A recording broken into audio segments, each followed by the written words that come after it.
8 دقیقاً و من تازه اول راهم. چرا؟ چون که تو پارکینگ بودم، بعد دیدم که همسایه‌مون آورده ماشینش رو دقیقاً چسبونده به ماشین ما، بعد از اون برم رو جلوش موتور رو گذاشته و من اصلا نمیتونستم در بیام.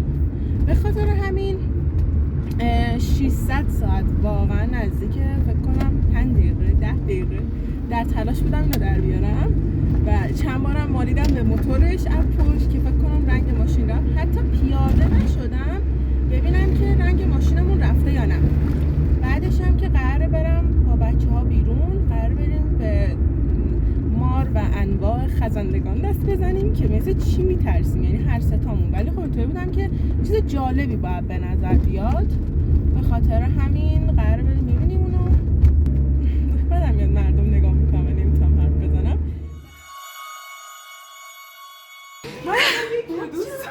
خیلی دوست دارم این نمیدونم جیمین اومدیم سوان واقعا من دادم سوان. بچه ما کیمچی سفارش دادیم، جاپوچه جبهه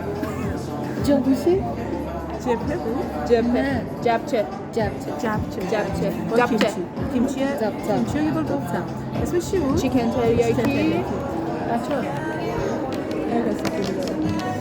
ولی شقایق اصلا همچین حسی رو نداره. این دوستمون که بک‌گراندش قیافش اینجوریه، ازتون بدم میاد. ببین اینجوریه دقیقاً بعد تو راه میخواد نشون نده مثلا خیلی عصبانی اینجوریه دقیقاً و ما ببین تو راه برگشت گفت من دیگه با شما بیام بیرون. تو راه همچین حرفی رو زد. من واقعا براتون تو خودت گفتی منم تایید کردم. تو میتونستی تایید نکنی. باشه اما میخواستم نشون بدم. اینو میتونم تشخیص بدم. آفرین. باشه میخوام یاد بدید الان قبلش. بیا من بهت یاد بدم. قبل شروع آموزش من موام افتضاحه. اینجاش بسته. ما بکنیم. بشکنیش. فقط موضوعش درست بشکنیش. مشکلی هستن. اینجوری نه از پایین بشکنین از وسط رس میشه. از بالا از اومدی؟ من شما نیومدم، فقط چاپستیک زیاد استفاده میکنم. ظرفش من چه دیگه؟ بچه‌ها این چه جدا نمیشه. یه چند سابسکرایبر دارم مثلا. بچه‌ها ظرفاشو دیدی؟ بچه‌ها این جدا نمیشه حقیقتا. ببین یا من زورم نمیرسه. بردا واسه خودت. خیلی این کنده نمیشه. ایول اینو اینجوری چند بکن. آها نریس که اون تو همینه؟ نه اینجوری قطعا این نیست. خب اینو نمیکندیم چوبا شد. چرا؟ نمی‌کسیم اینقدر بازی.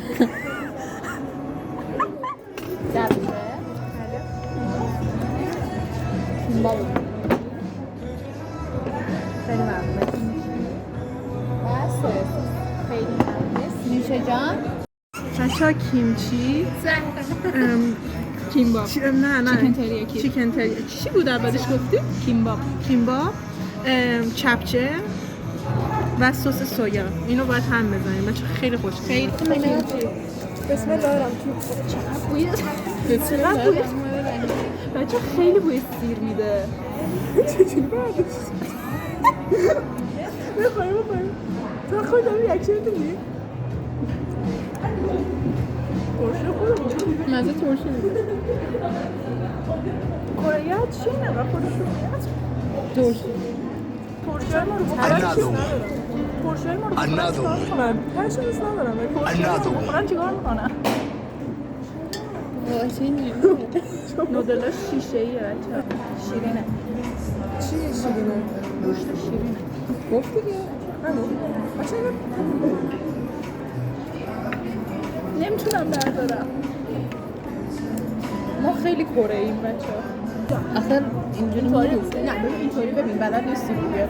ایشون بلد نیست اینو بگیره دستش.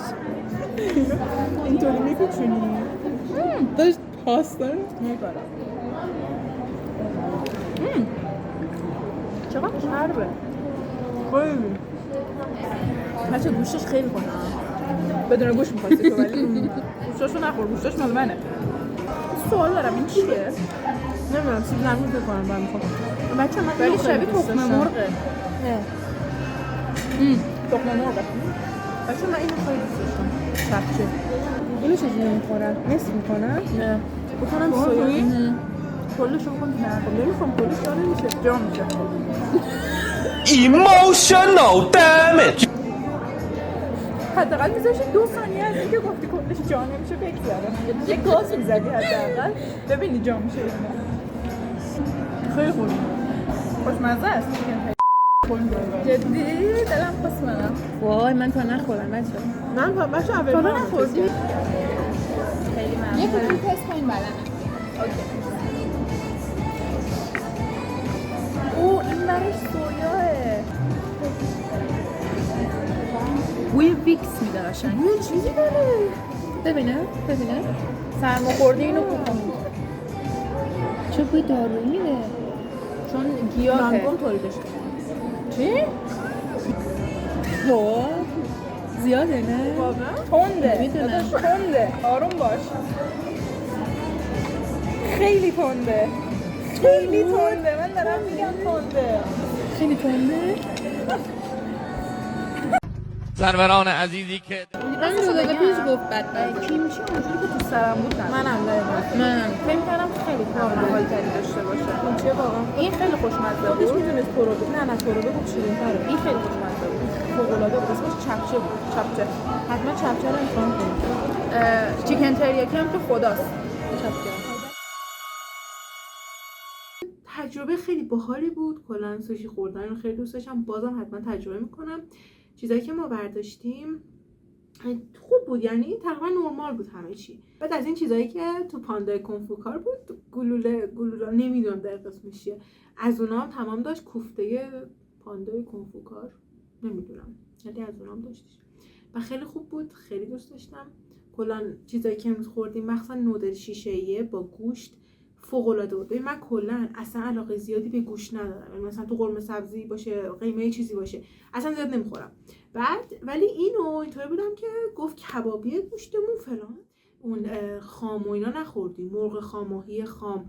کلا ترجیح دادیم یه سرخ شده چیزی باشه. به خاطر همین مثلا چیکن تریاکی رو سفارش دادیم. ولی دفعه بعد حتما خامش رو سفارش میدم ببینم چیه. و جالب بود، خیلی تجربه خوب بود. قیمتش هم زیاد بد نبود یعنی یه چیز متوسطی بود دیگه تنهایی برید شاید واسهتون زیاد باشه ولی خب مثلا با دوستاتون برید اینو تقسیم بکنید دونگی باشه قطعا یه ذره خیلی قیمتش منطقی تر میشه امیدوارم که از این ولاگ خوشتون اومده باشه تا ولاگ بعدی خدافظ بای